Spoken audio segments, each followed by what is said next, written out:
Hi, my name's Paul Brady. I'm the Director of Marketing for the Center for National Investing. And with me today on CounterBalance, the Center for National Investing's program, we have Dr. Robert Whitehair, who is the Executive Director of the Center for National Investing and the author of American Buyout. Welcome, Bob. Hi, Paul. How are you? Good. How are you doing today? I'm doing well. Excellent. Well, we have you on here today because our audience is eager to hear more about how we're going to balance the economy. But before we start there, let me start at a more basic level set here. Can you just walk through so our viewers can get a better understanding exactly what, from a high level, is national vesting? National vesting is a mechanism for managing an economy that functions by distributing a thing called market surplus back to the individuals who generated the market surplus. Okay, and why don't you go ahead and define market surplus for our viewers? Market surplus is excess production. It's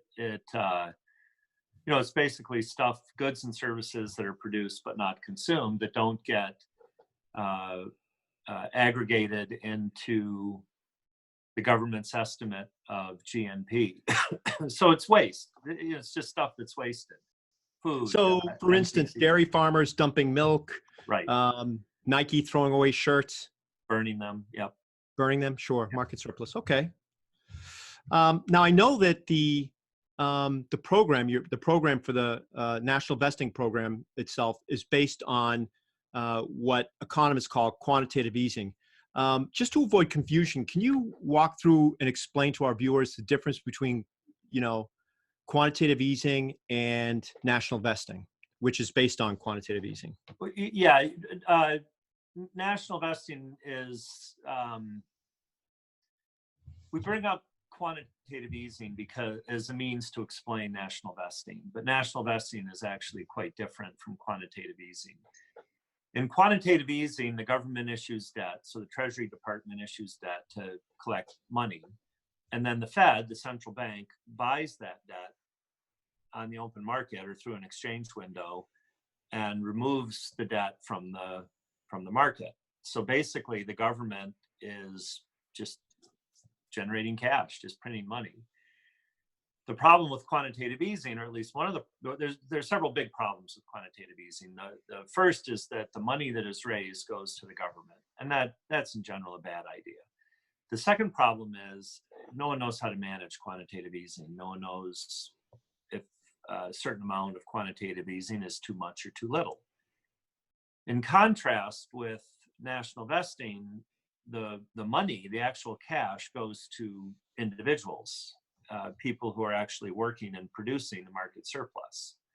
So it doesn't go to the government, it goes to individuals, and then the individuals get to decide what they want to do with their money. So when you, let me interrupt for 1 second. So when you say just enough, too much, or too little, are you referring to what happens when you use quantitative easing? In other words, are you looking at a bar for inflation when you say that? Sure, among other things, yeah. So with quantitative easing, one of the difficulties you have with conventional quantitative easing is that the people who are using that mechanism are doing so and basing their decisions on conventional economic theory. The problem with conventional economic theory is it's wrong. It's wrong not by a little. It's not off by a small margin. It's directionally wrong. It tells you to tighten monetary policy when you should loosen, increase taxes when you should decrease taxes, and so on. So any decisions that you make on quantitative easing that are based on conventional economic science have the potential to be disastrous. And inflation, hyperinflation, these are, the typical catastrophes that people worry about when you start employing quantitative easing mechanisms. And again, this is one of the big differences between quantitative easing and national vesting. With national vesting, which is based on a thing we call Newtonian Economics, Newtonian Economics corrects conventional economic science so that you can quite precisely calculate the market surplus. So you know how much stimulus you can provide the economy. You know how much money you can distribute to people through national vesting without creating economic problems. And that's based on market surplus. That's the number you're talking about. Correct. Yes. So with using a corrected version of economic science, the thing we call Newtonian Economics, you can calculate market surplus quite precisely. And because of that, you're no longer guessing how much stimulus you can add to the economy. You know how much is being produced, and you know how much can be consumed without creating problems. So let me ask you a two-part question, because when the United States was pulling itself out of a recession, along with a few other countries, quantitative easing figured rather prominently in some of those. Yet there were other countries that focused a lot of their energies on austerity. So are you saying that austerity is really the wrong way to go, and that is a failed approach economically? Let me put this delicately. Austerity programs are stupid. And anyone that's very delicate. I like that. Was that? Yeah, you get an A+ for delicacy. Programs are terribly, terribly misguided, and this is what I mean when I say that conventional economic science is directionally wrong. So when you have countries like Greece, Italy, Spain, France that are either implementing, Argentina, you can name many countries that are being pressured by conventional economic science to implement some form of austerity, when in fact they should be doing the opposite. The problem is not that they need an austerity program. The problem in all of those economies is that they all have massive market surpluses that need to be distributed back to the people who generated the market surplus. And austerity programs are going in the exact wrong direction. And so just to make sure our viewers understand, when you talk about distributing that market surplus back to the people, you are in fact talking about the mechanism of national vesting, the function of national vesting, correct? So let's just make this really clear. In national vesting, workers get 2 paychecks, among other things. There's a variety of benefits of national vesting, including universal health care, universal education, a thing you might think of as basic income. I call it $100,000 cash distribution.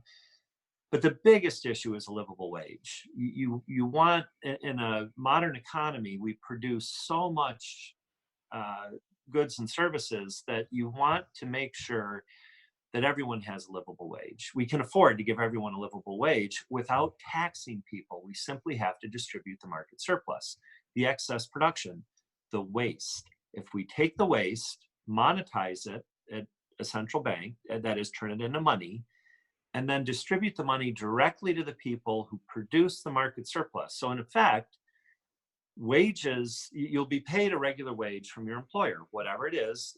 You'll get a competitive wage from your employer, but you can't burden the employer by raising the minimum wage that they pay, because they're in a competitive environment. You'll put the employers out of business.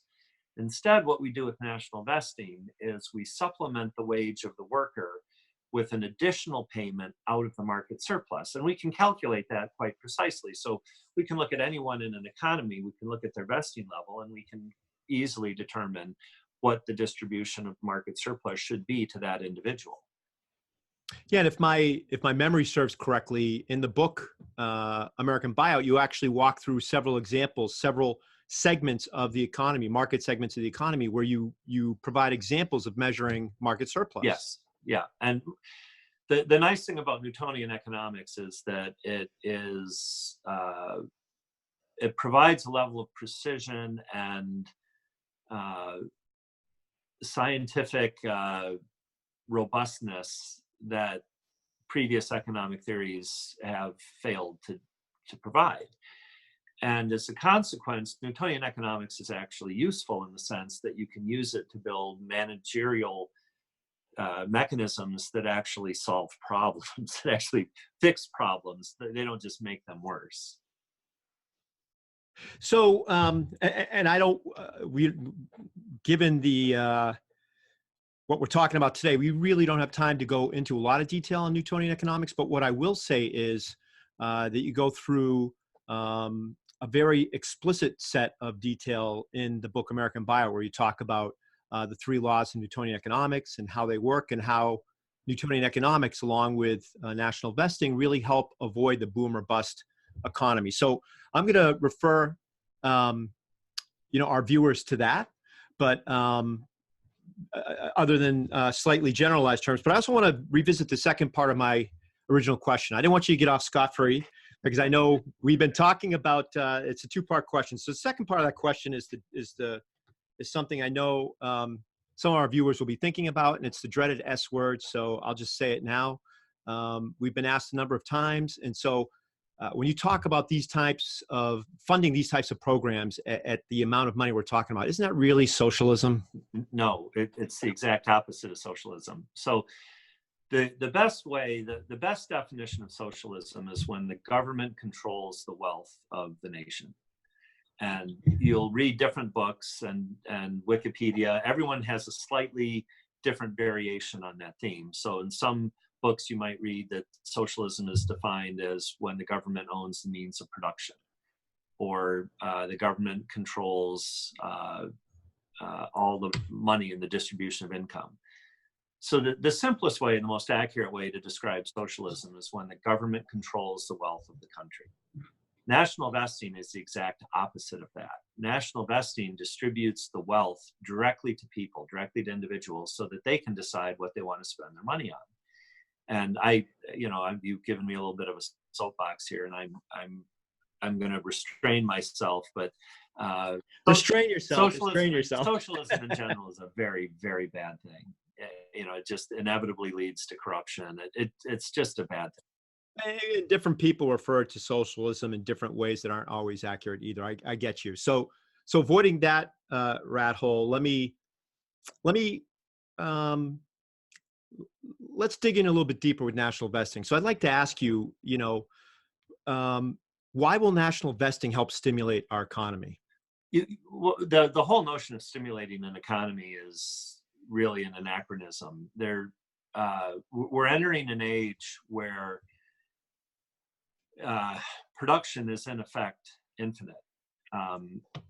So there really should be no need to stimulate an economy. I mean, the purpose of stimulating an economy is to create enough demand to allow workers' wages to rise. That, to make sure everyone has a job. Well, that's a ridiculous objective now, because there is no way, when you have infinite production, there is no way you can stimulate demand to such an extent that it will consume infinite production. It's impossible. So instead, what you have to do is take a very different perspective on how economies work. And today, we live in a post-scarcity economy. Today, we produce more stuff, more goods and services than we can consume. So we have to come up with a mechanism for distributing that in a reasonable way. And certainly, I think, if you eliminate the notion of transfer payments. So the key with national vesting is we're not taking money from one group and giving it to another. It's not a transfer payment.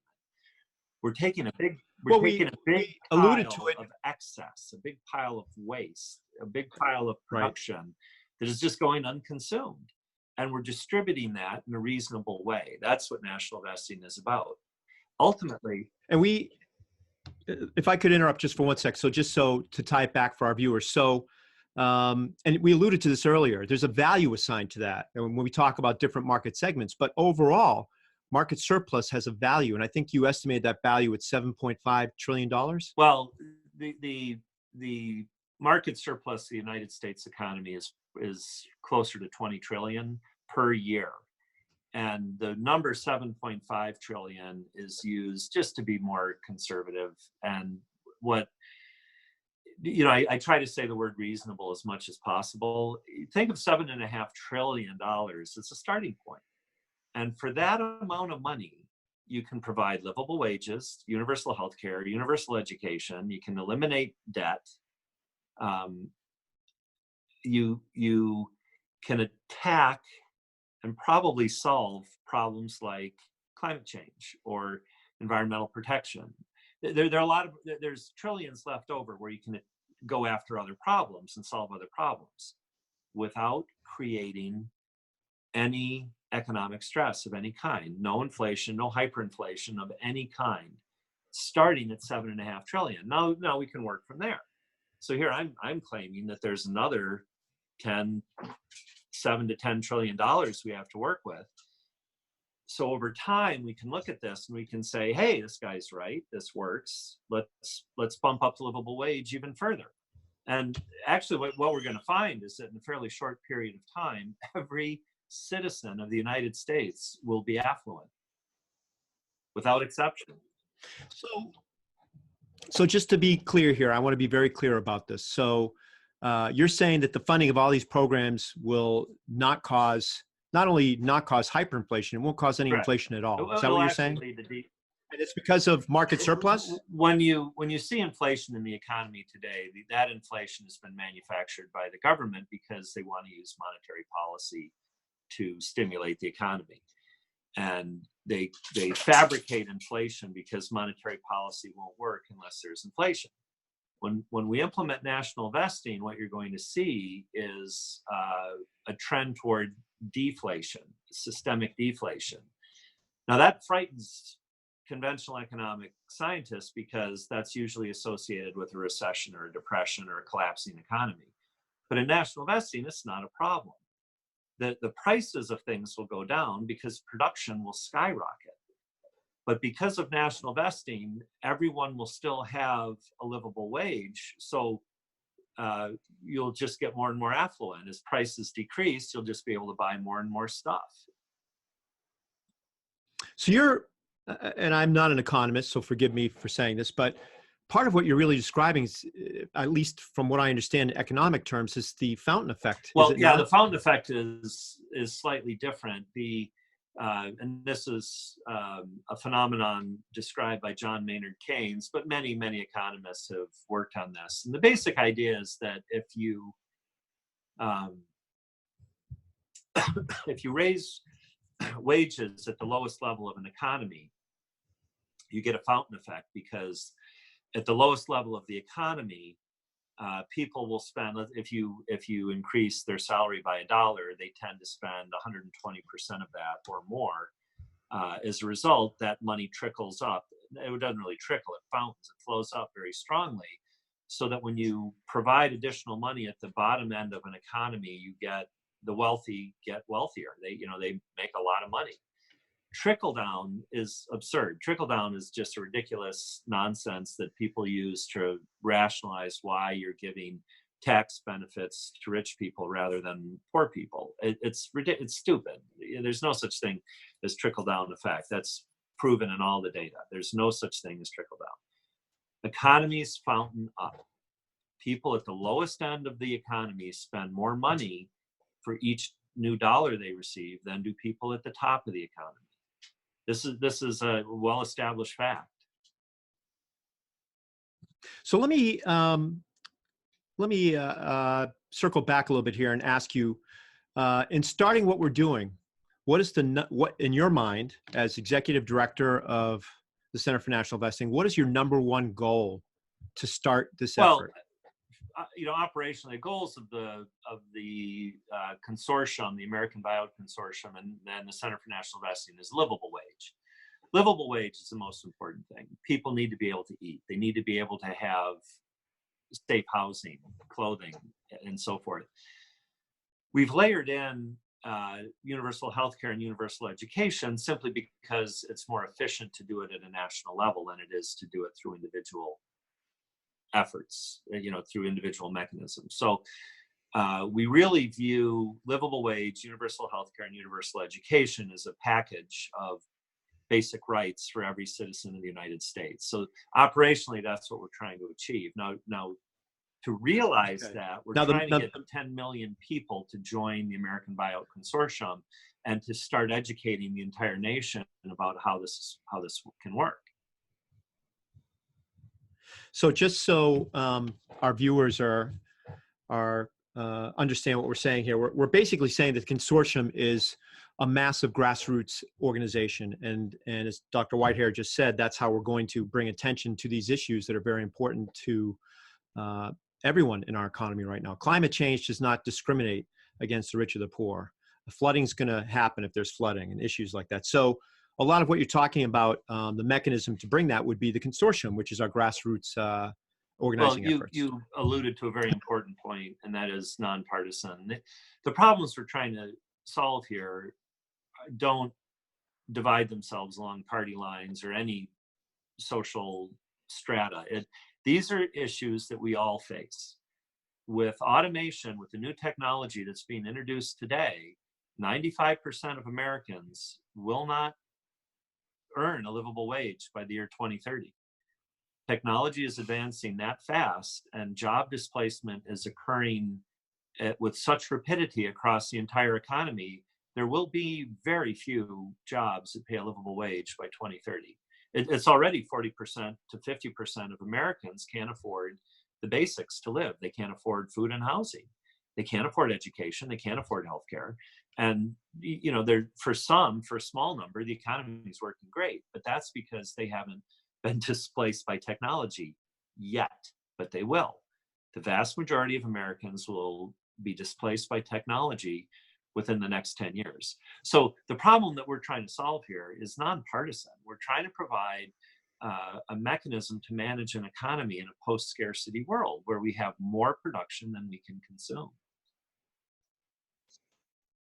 Yeah, and it seems that with that level, and it's funny, I got your article the other day, and this level of automation really shouldn't come as a surprise, but I feel like it still surprises some people. So, you know, things that are happening rapidly are, you know, self-checkout. Cashiers are being replaced. You go into McDonald's now, they have kiosks and they have apps.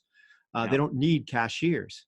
You go into, there's new Amazon shops that were, they bought, I was going to say Whole Bread Foods, and Circus, yeah. but Whole Foods. And so with Whole Foods, some of these Amazon shops, you walk in and you just use your app. I'm sorry, I have to interrupt you here. Yeah, it goes on and on. Let's deal with Amazon just for a moment. So this morning, sure. Amazon, pinnacle of advanced technology, advanced automation, Amazon has 1/3 of their workforce that has been displaced by technology. 1/3 of the Amazon workforce has been displaced, and Amazon announced today that they're going to be retrained. So Amazon, a front runner of what's happening with technology, and this is 2019. We have 10 years, 11 years to go before 2030. Amazon is retraining 33% of their workforce because of advances in technology. Google, you probably saw that Google's Waymo division has been approved for driverless taxis in California now. So that, you know, you can open any magazine, any newspaper, you can read about the advances in technology on a daily basis are displacing jobs. Deutsche Bank is displacing 18,000 workers from Deutsche Bank are being replaced by technology. And I took a tour of Amazon, an Amazon warehouse, and it was amazing to see the level of automation. So that warehouse, they had robots that were carrying, moving crates at a pretty fast clip back and forth and all over the place, all automated. All, you know, and I don't know all the technology they're using. I believe some of it's RFIDs, identifying crate and all that stuff, but they're moving these boxes all over the place, and they've replaced so many jobs just with that little piece of technology that the company has. So never mind everything else that's going on that you mentioned with Amazon. So that's a pretty big hit, and that should be a wake-up call to a lot of people. So we're out of time. So I just wanted to thank you, Bob, for joining us today and talking about some of these issues. And of course, on our show, our program CounterBalance, we'll have many more of these discussions. And hopefully we'll have some shows where we have people dial in and have some guests on as well. So thank you for taking time out of your busy schedule to talk with us today. Thanks, Paul. It was great. Thank you.